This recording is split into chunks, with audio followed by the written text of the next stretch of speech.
Hello সবাইকে, তোমাদের জন্য একটা নতুন প্যাক নিয়ে এসেছি ঘরোয়া পদ্ধতিতে। খুব ভালো প্যাকটা, ঘরের জিনিস দিয়ে বানাতে পারবে। ঘরে যে এখন সবারই তো রোদ্রে এই সামারের মধ্যে ট্যান পড়ে যাচ্ছে, এই ট্যানটাকে দূর করার জন্য এই প্যাকটা খুবই দরকার। এই প্যাকটার মধ্যে কী কী দিয়েছি সব তোমাদেরকে আমি বলছি। এই প্যাকটা সপ্তাহে 3 দিন ইউজ করবে, তাহলে কাজে দেবে। ঘরে কী কী প্রোডাক্ট দিয়ে আমি এই প্যাকটা রেডি করেছি তোমরা দেখতে থাকো, আর আমিও প্যাকটা রেডি করি। নিয়ে নিলাম 1 চামচ বেসন। বাড়িতে যদি কস্তুরি হলুদ থাকে তাহলে কস্তুরি হলুদ এরকম 1 চিমটি দেবে, আর যদি দেখো যে কস্তুরি হলুদ নেই তাহলে রান্নার হলুদও এরকম 1 চিমটি দিতে পারো, তাতে কাজ দেবে ভালো। 1 প্যাকেট কফি পাউডার দিলাম এখানে। এটা হচ্ছে প্যাকেটের কাঁচা দুধ, গরুর দুধ হলেও কিন্তু চলবে, তো গরুর দুধ তো পাওয়া যায় না, তো আমরা প্যাকেটেরই কাঁচা দুধ দিয়েছি 2 চামচ। এবার দিচ্ছি হচ্ছে পাতিলেবু। পাতিলেবু যে এরকম সামান্য একটু 1 চির, যাতে 4 ফোঁটা রস হয়। 2 ফোঁটা, 3 ফোঁটা, 4 ফোঁটা।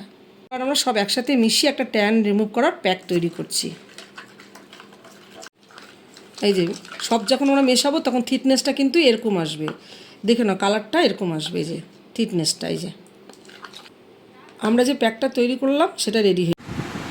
চলো তোমাদেরকে এবার প্যাকটা অ্যাপ্লাই করে দেখাই। এই প্যাকটা তোমরা হাতে এবং মুখে গলায় দিতে পারবে, তাহলে ট্যানটা রিমুভ হবে, স্কিনের একটা উজ্জ্বলতা দেখাবে।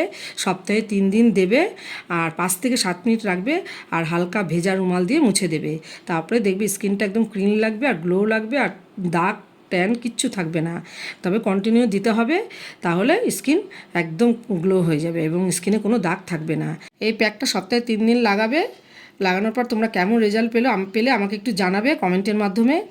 আর ভালো লাগলে একটা লাইক সাবস্ক্রাইব অবশ্যই করো। আর এই প্যাকটা তোমরা সপ্তাহে 3 দিন লাগাবে, তাহলে ট্যান রিমুভ হবে এবং স্কিনে একটা উজ্জ্বলতা আসবে। আর কেমন লাগলো তোমরা আমাকে একটু কমেন্টের মাধ্যমে জানাবে রেজাল্টটা। আর ভালো লাগলে একটা লাইক সাবস্ক্রাইব করবে, আর ভিডিওটা অবশ্যই শেয়ার করে দেবে। স্কিনের জন্য আরও ভালো ভালো টিপস নিয়ে আসবো, তোমরা আমার চ্যানেলের পাশে থেকো, আর ভিডিওটা বেশি বেশি করে শেয়ার করে দিও।